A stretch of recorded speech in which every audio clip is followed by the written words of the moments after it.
Hi there guys, welcome back, and today I'll be doing the next part for what if King Cold went to Namek instead of the Ginyu Force. Now, last time we left off with the heart virus taking effect on Goku, leaving him powerless and needing to go home to heal back up with the medicine. So we join back with Krillin walking up to his friend, grabbing hold of him, and teleporting towards Chi-Chi. He quickly explains what's happening and what's wrong. Chi-Chi, knowing where the medicine is, instantly begins to help Goku, with Krillin heading back to the fight against the androids. Now, Krillin's pretty pissed off here. Him and Goku, even though they're really close in canon, him and Goku have a much closer friendship. After all, Goku's done a lot of his training with Krillin in this timeline. So, he wants to step up and fight the android who hurt his friend. Krillin isn't even sure if he can win, but he does want to step up and do something. And before anyone does do anything, Krillin steps out, explaining that he wants to have a go at the android.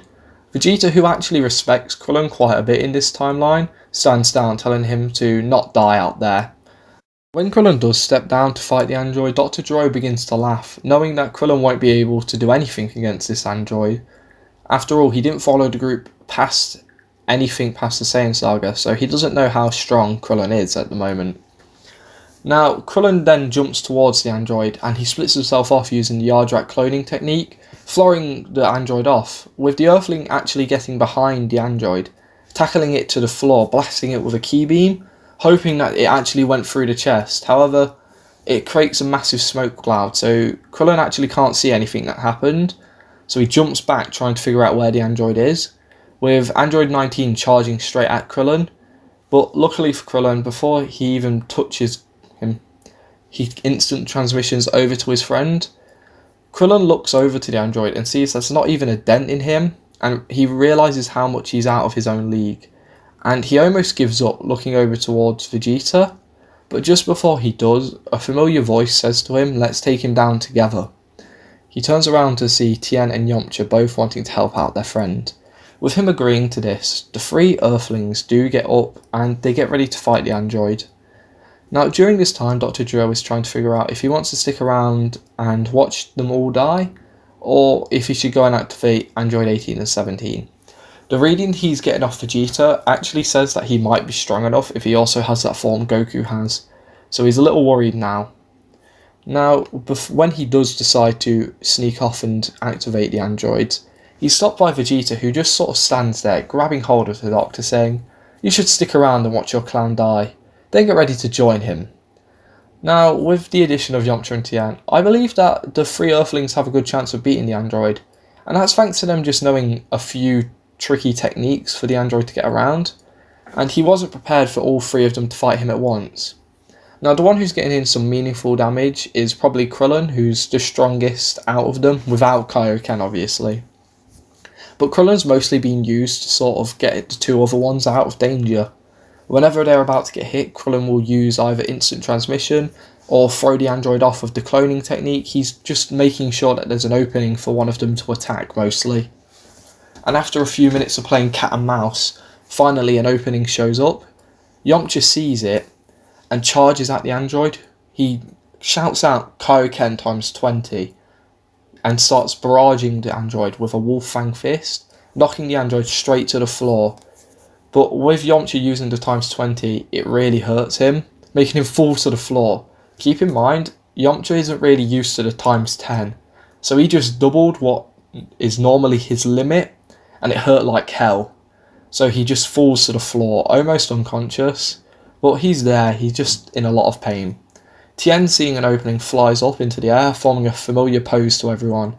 They then hear a shout of Ki Ko Ho times 20, and he then begins to pummel the android into the ground, and even though it's not nowhere near strong enough to kill the android, thanks to it being all robotic, it's starting to tear parts of the android apart, with loose bolts coming out, with the arms almost being ripped off, with the legs being only just connected, and after 3 or 4 more shouts of Ki Ko Ho, the android is hardly holding together, but Tien is also hardly holding together. He's pretty much out of energy, with Krillin rushing over to catch his friend from falling to the floor. He then puts him down nicely and flies towards the android, which is, like I said, hardly holding together, and begins to pummel into it. The android can't really put up much of a resistance. It can't really move its arms much, so it can't even try to block Krillin.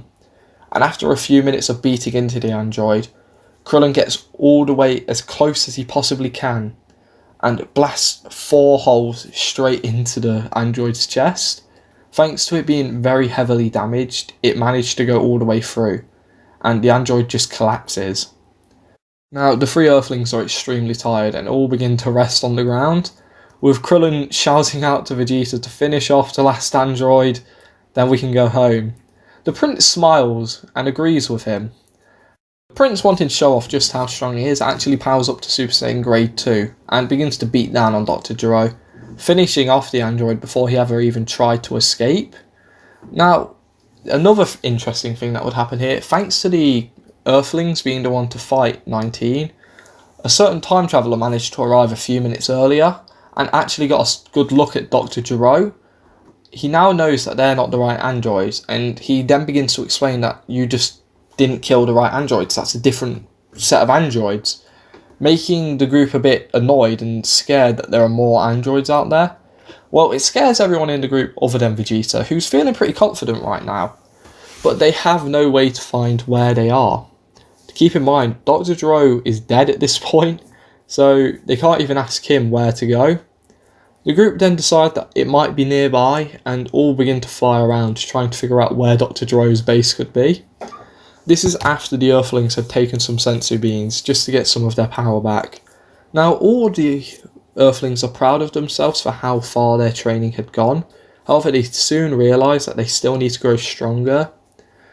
After all, they weren't able to defeat 19 by themselves, so they've got a lot of room to grow. A cool little thing that happens here is that Vegeta actually congratulates Krillin on winning, in his own little way. You know, the most Vegeta way he knows how. But he still gives Krillin a compliment, meaning that Krillin feels pretty good about how his training has gone. After all, Krillin and Vegeta have a relationship much like Goku and Vegeta's in the Buu saga, meaning they're actually pretty close. Now, the group fly around for a few hours, with Trunks trying to figure out if he knew anything about where Dr. Gero's base was, but he just didn't. So after a few hours, like I said, they all head back. They want to get some rest and they'll look again tomorrow. Hopefully Goku will be back up to help them tomorrow. Now, hearing about Goku, everyone decides that they actually want to go check in on him. And when I say everyone, I mean everyone. Even Vegeta goes, shocking Bulma. But then again, Vegeta has actually been around a lot more in his timeline, meaning that he's pretty much a bit of a family guy. However, he doesn't really like to admit it, so he tends to keep to himself as much as possible. Now, Goku, when everyone goes in to see him, can't say anything. He hasn't got the strength right now. But he does pull together as much strength as he can to give everyone a thumbs up to say well done for defeating the androids. Him not knowing that they weren't the proper androids. So now the group, in a bit of high mood, goes off looking for Dr. Gero's lab. And this happens for the next few days. And it's all pretty uneventful until one day they find something weird. They find Trunks' old time machine, but it looks older and it's nearly destroyed. Seeing this, they call Trunks, and obviously Trunks, not knowing what it is, but recognising it as his time machine, takes it to his mother in the present timeline to ask her if she can see anything about it that would give them information on it. Her not really knowing, just says that she can't, but she can do some examinations on it if they would like, with them obviously wanting her to. However, the group choose to forget about this temporarily. After all, they still need to find a lab just in case the androids were to awaken. And like I said, they're not having any luck finding it. However, one day they do sense a strong key appear out of nowhere and all start to head towards it. They try and figure out what it is, and when they arrive in the nearby area, they see some sort of monster. It's looking over some pods, and it turns around and very happily says, "Hello."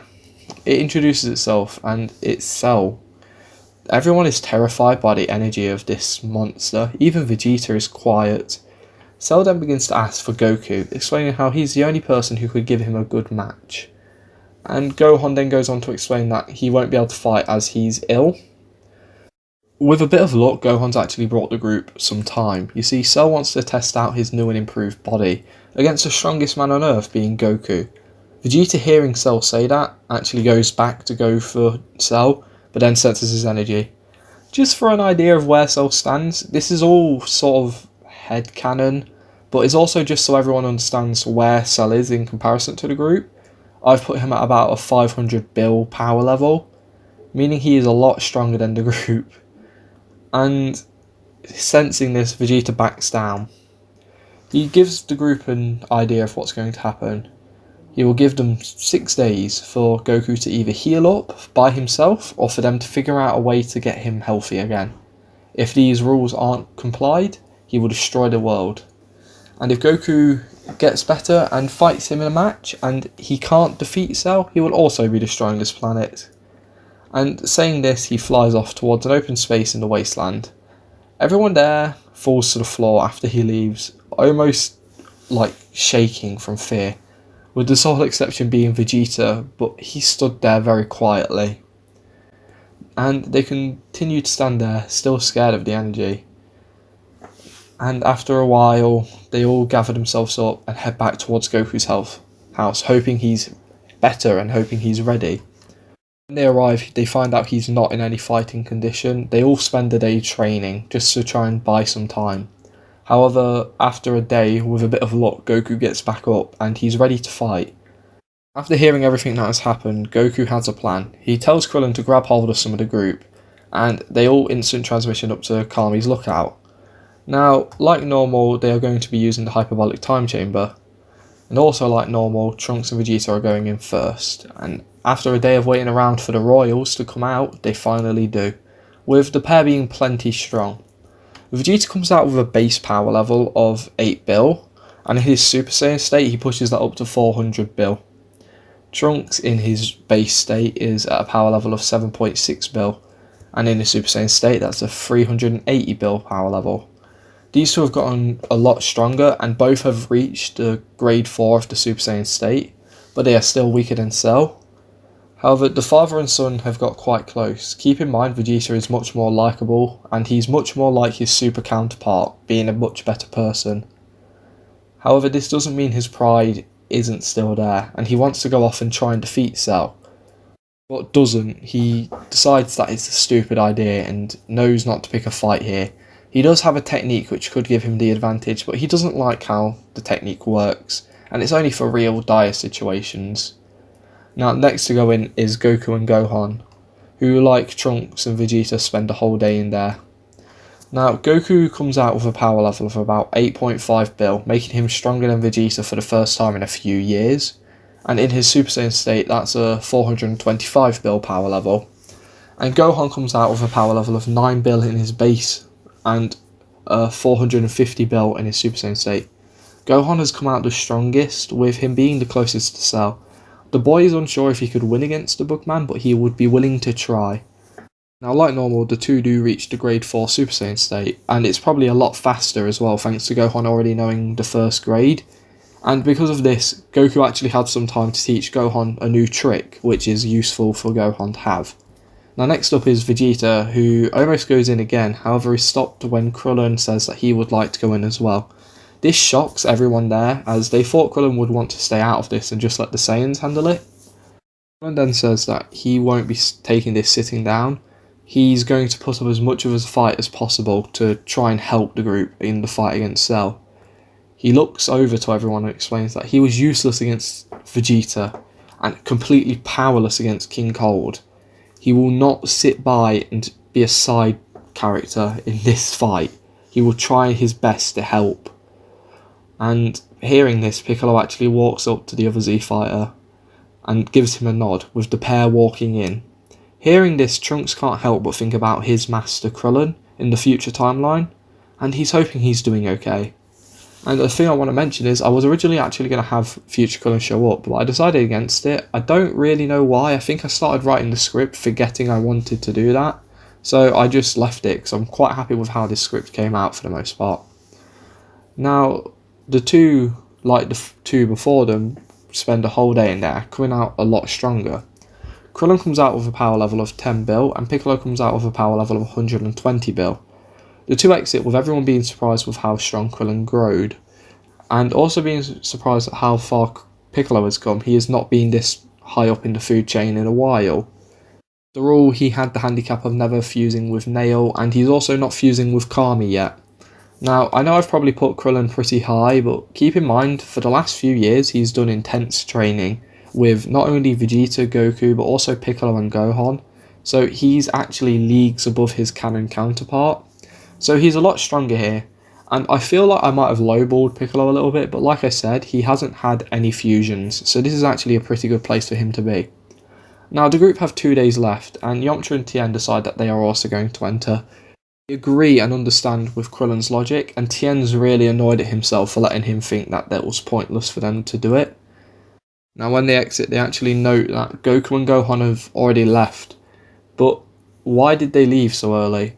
Vegeta then goes on explaining how they left saying that they want to spend time at their home with their family, saying it's pointless to go into the room twice, it will just drive you insane. Tien and Yamcha, who are pretty sad that Goku didn't stick around for them, have grown quite a bit. Tien going to a power level of 3 bill and Yamcha going to 1.5 bill, and this is amplified when using their Kaioken.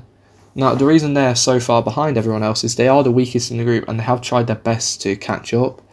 However, they just can't, but the benefit is they can now hold their Kaioken times 30 with relatively good ease, and the side effects don't really kick in until they've been into the fight for a while. Now, Vegeta almost re-enters the time chamber, but he talks himself out of it and actually takes a page out of Goku's book, going to see his family instead. Even though he doesn't really want to show it, he cares about them. And the last day is spent with everyone spending time with their loved ones. Now, when the day of it's not the Cell Games, it's just a battle. There's no arena, it's just an open area for the two to fight. Cell has no intentions to fight anyone other than Goku, and it's a bit more of a private thing, so it was never announced on the news, meaning there's no Mr. Satan or Hercule here. It's literally just the Z Fighters and Cell. Now, obviously, Goku is the one who steps up to fight. And he's not sure if he can win, but he's going to try his best. But after Goku and Cell have their first clash, Goku knows where he stands in comparison to Cell. And he's not sure if he can win, but he thinks he's worth having a try. Now, the group actually watches this fight and believe that Goku can win this, with Gohan being the backup plan, obviously.